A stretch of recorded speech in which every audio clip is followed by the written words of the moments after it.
اگه سرعت تایپت خوبه و چند ساعت در روز بیکاری، این ویدیو رو تا انتها ببین، چون که قراره گام به گام درآمد از تایپ رو بهتون یاد بده.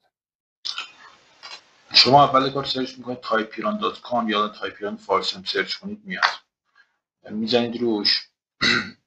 خب حالا یه کلی در موردش توضیح داده. حالا شما که اولین بار دارید میرید سایت، حالا خوبه که نگاه کنید.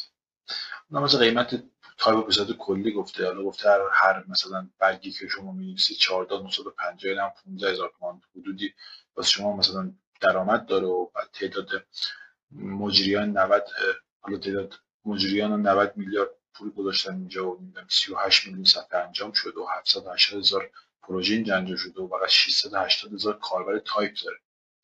کارهایی که انجام میگه تو ورد و پاورپوینت و اکسل و حالا این همینه که نوشته انجام میدن اینجا. و خب کل عمومیت سایت خواستم آشنا بشیم. حالا میریم داخل پلتفرم و کار کردیم باشم. تیکه بعدی آموزش بعدیمون هست، بخش بعدیمون. ببینید این بخش ورود عضویت داره، میزنید روش. حالا شما باید عضو بشید. من قبلا حساب کاربری دارم دیگه، طبیعتا واردش میشیم. چند تا بخش داره. ببینید اینجا بخش مختلفیه. اولین کاری که باید بکنید شما میزنید رو سایر امکانات.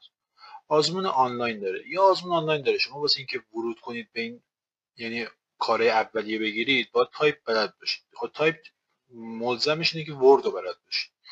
حالا ورد چجوری میتونید یاد بگیرید؟ این یه اینجا جزوه داره، دانلودش میکنید. اینجا واسه شما دانلود میکنم. این کلش رو توضیح داده. ورد 2007 هم مبناش هست. کلش رو توضیح داده و اینا، و مثلا منبع سوالاتی که میاده کلش واسهشون نوشته. کلا 10 صفحه. اینو میخونید. حالا نیاز داشتید من نمونه سوالم دارم، تا نمونه سوالی که خریدم میتونم رایگان در اختیارتون بذارم، کامنت بذارید بهتون جواب میدم. بعد شروع به آزمون میزنید، شرکت میکنید. حالا باید 48 تومن هزینه بدید. اول 48 تومن هزینه رو میدید. اگه هر بار که قبول شدید، اگه قبول شدید که هیچی، 48 تومنتون اوکی میشه و ورود میکنید به پروژه گرفتن.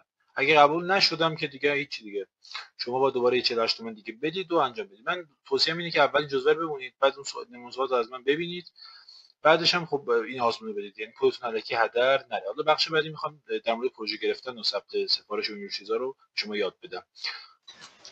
بعد اینکه اون آزمون رو شرکت کردید، حالا این بخشی داره به نام بخش پروژه ها. شما میزنید پروژه ها، مثلا چند تا پروژه واسه تو میشه. ببینید پروژه ها این 1000 تا، خیلی پروژه مثلا بخش مختلف داره، تایپ داره، طراحی داره و هر چیزی که بلدید. شما فعلا تایپ و سندشو گرفتید، یعنی پولی که پرداخت کردید در ازای تایپه و کارهای تایپی باید اصولا بگیرید. حالا یه عنوان پروژه رو ما وا می‌کنیم. حالا زده فایل. معمولا این فایل ها پیوست دارن، اینجا پیوستشون نزده. حالا بریم یه جایی که پیوست داشته باشه، حالا بهتر بتونم بهتون توضیح بدم. مثلا اینجا اینم فایل نداره. بریم بعدی. ببینید مثلا فکر کنم این بعد این تایپ دیگه، بعد این تایپ، اینم تایپه. ببینید یه فایلی داره. حالا این مثلا میگه آقا فایلی که بهش مثلا قرار تایپ کنید، میذارید دانلودش میکنید. اینجا دانلودش میکنیم. بعد اینو مثلا میبینید اینه فایل ما. حالا مثلا چند صفحه است. اینو میگه واسمون تایپ کن. مثلا تصحیح کرده اینجا، اینو تایپ میکنه. و چه جوری تایپش میکنه، چه جوری ثبت سفارش میدیم و میگیم ما هستیم اینجا. مثلا من اینجا خودم شرکت کردم. حالا مثلا اگه بخوایم حذفش کنیم و دوباره ثبت درخواست بدیم، به این شکله. خب اول پروژه رو، ارسال پیشنهاد به پروژه رو میزنیم. بعدش مبلغ پیشنهاد، یعنی یه قیمتی بگید که آقا من میخوام مثلا تو این قیمت با شما کار کنم. حالا مثلا صفحه‌ای چقدر در نظر میگیریم؟ مثلا میگیریم خودمون باید کمترین مبلغی که میذاریم اینجا خودش زده، یعنی 13000 تومان زده اینجا، پایه قبلا زده 13000. ما کمتر از اون نمیتونیم بذاریم. حالا ما معمولا اولین کارمون میخوایم همین قیمت کار کنیم. 13 تومانی میزنیم. بعد میگه شما من اون 12% کارمزد ازش کسب میکنم، 11400 به شما میرسه. حالا اوکی دیگه، کار اول به همین مبلغ با کار کنیم. به یا نه از خودمون زیاد مهم نیست. حالا میگه 32 تومن حداقل مبلغی که میتونیم بذاریم. ما 32 تومن میزنیم، همشون پایه میخوایم کار کنیم. 32 تومن میزنیم. حالا ریال هم هست واحد. بعد اعتبار، حالا این زیاد مهم نیست. میگه چند ساعت این پیشنهادتون پابرجاست، ما رد میکنیم. رد کنی چی نمیده.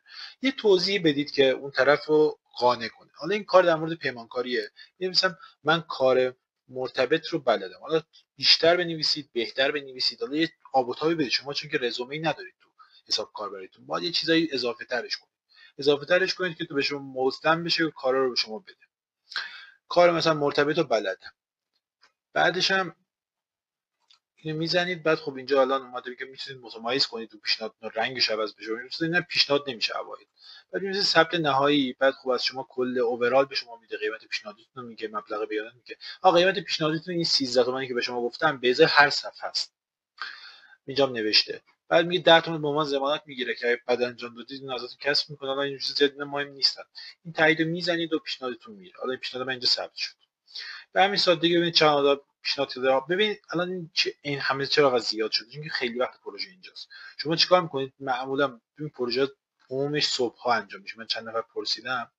ببینید مثلا میزنید اینجا رفرش میکنید، چیزی که جدید مثلا این 45 دقیقه پیش اومده. خب طبیعتا اینو پیشنهاد بدید سریع، مثلا خیلیشون هم اینجوریه نمیمونن، هی سریع رفرش میشه و اوکی میشه.